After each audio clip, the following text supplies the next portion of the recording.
Here's the thing about career growth. Quick wins, they're going to get you moving, but mastery changes you. Now, don't get me wrong. Quick wins are great. They're going to give you that hit of momentum, a shot of confidence, a little push that says, hey, I can do this. But they only take you so far. Mastery, though, is a game changer. It's when a skill or a practice stops being something that you check off a list and becomes a part of who you are. It's what fuels your career for the long haul, the kind of thing that opens doors and keeps you relevant and makes the work feel meaningful. Think of it this way.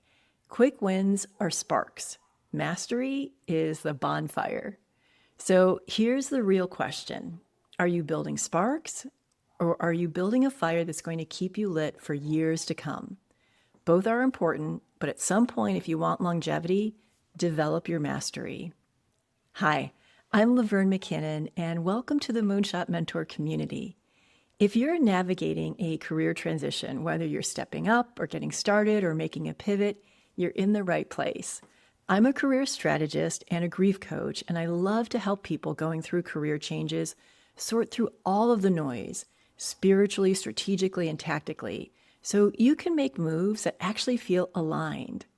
There's never any need to go it alone. We can find your next move together. And if you enjoy this video, please remember to subscribe to my channel for weekly videos covering all kinds of career strategy. So what makes mastery worth chasing? Because it's not just about getting better at a skill. Mastery expands who you are. It deepens your presence, strengthens your sense of purpose, and transforms the way you move through the world. Here are a few of the gifts that mastery brings. Depth of skill. Mastery takes you beyond competence into artistry.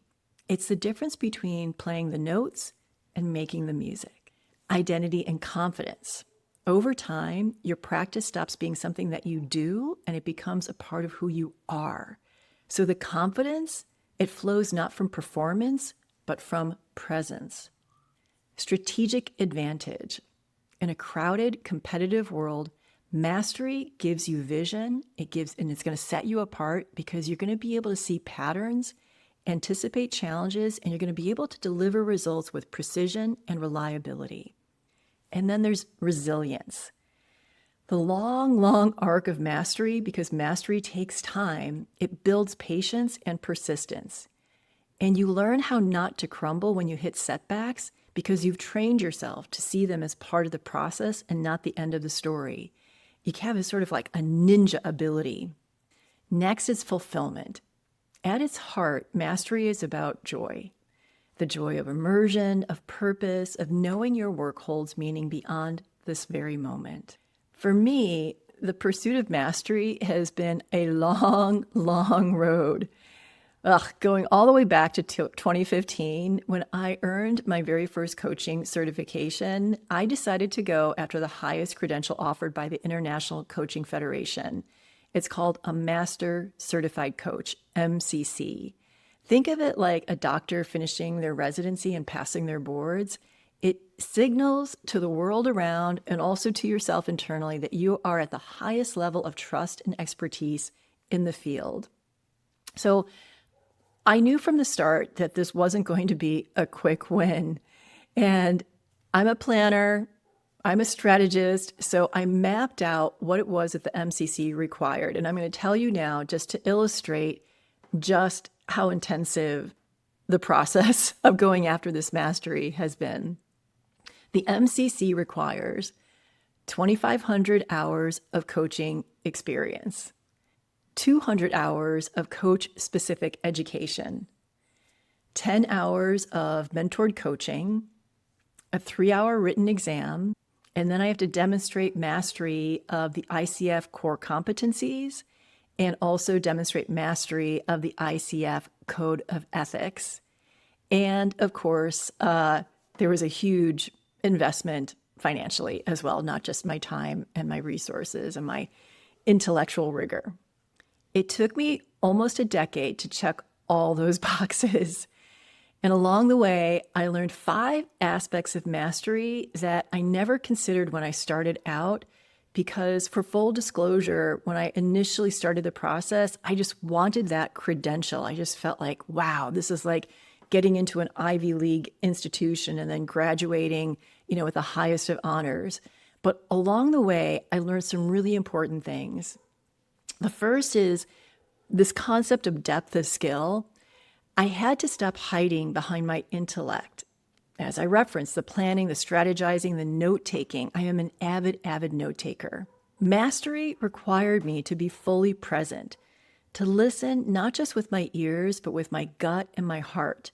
And so the day that I stopped taking notes and just trusted myself was a huge breakthrough. And I thought, this is what depth feels like.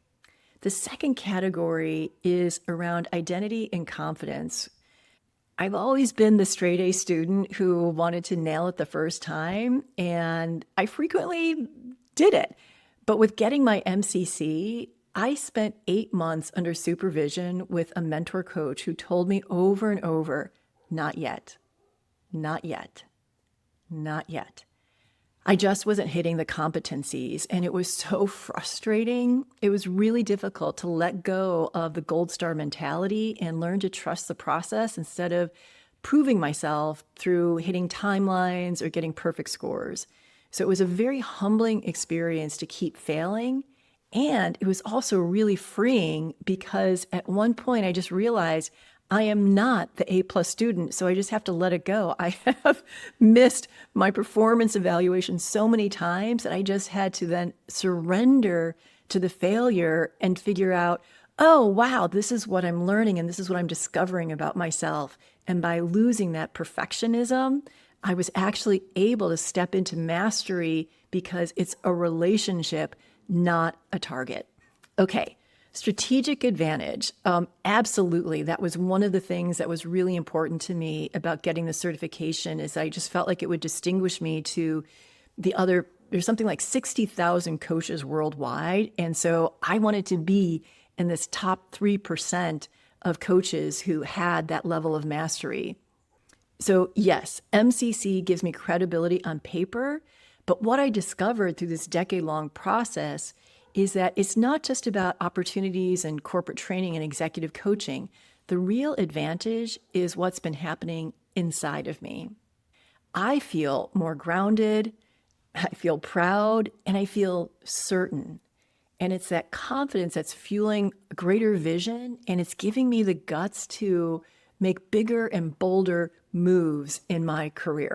Okay, now let's talk about resilience, because the final stretch of these 10 years of working towards this MCC, they knocked me down a couple of times. Months of supervision, performance reviews, and the exam were honestly harder than getting my MBA, and I did burn out more than once.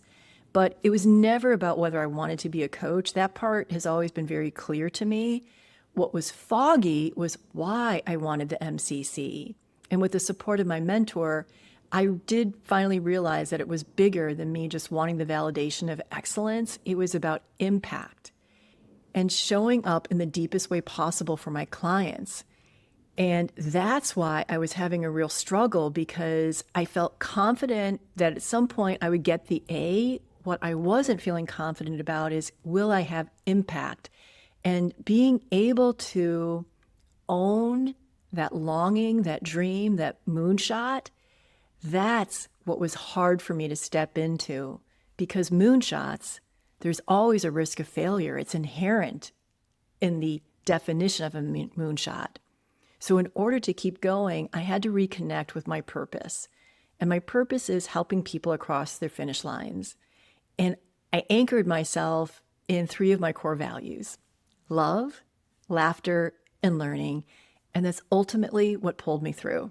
At the end of the day, it's sort of weird to recognize that the real fulfillment isn't the credential, it's the proof. And I have to go back to Glennon Doyle, who says that we can do hard things. And that's what came clear for me, that I can do something really, really hard, and that changes everything. It gives me the courage to dream bigger, to be less afraid of not being perfect, and to learn faster when I stumble. And honestly, this mastery, this certification, it just brings me joy, a lightness, because there's this wisdom that as long as I stay connected to my values and purpose, I can take on hard things and succeed. Here's the truth. Quick wins will always have their place, but if you want longevity, advancement, and real fulfillment, you've got to invest in mastery. And the good news, you don't need a decade-long certification pursuit to start. Here are 3 simple ways to begin building your own bonfire. Pick one skill and go deeper. Instead of spreading yourself thin, choose a skill that matters in your career and commit to developing it over the long term. Depth creates distinction. There's always something to learn.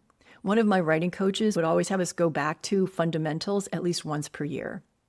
Reconnect with your purpose. Mastery isn't just about hours logged. Ask yourself, why does this matter to me? And that answer, it's going to keep you going when the road gets tough. And then finally, model growth for others. Whether you're a senior leader, a mid-career professional, or an emerging talent, show your team, your peers, or even your family what it looks like to keep learning. Growth inspires growth. Bottom line, quick wins light the spark. Mastery keeps the fire burning. The question is, what fire do you want to tend? All right, that's it for today. But before you go, if you want more support to stay motivated, feel less alone, and move through your career transition with strategy and love and laughter, come join my Substack community. Paid members get exclusive journal prompts, guided meditations, live workshops, and a really wonderful community of ambitious, purpose-driven professionals. You absolutely can become a free subscriber, but if you want to become a paid subscriber, it's $5 a month, and I host very fun pop-up workshops almost every single month. You can sign up at moonshotmentor.substack.com. And a very big thank you to Amanda Kenny for the video editing, the social media expertise, and to Lauren Deacon, who manages the Moonshot Mentor brand and is an organizational and research genius. Most of all, thank you for spending time with me today. Until next week, keep going after your moonshot.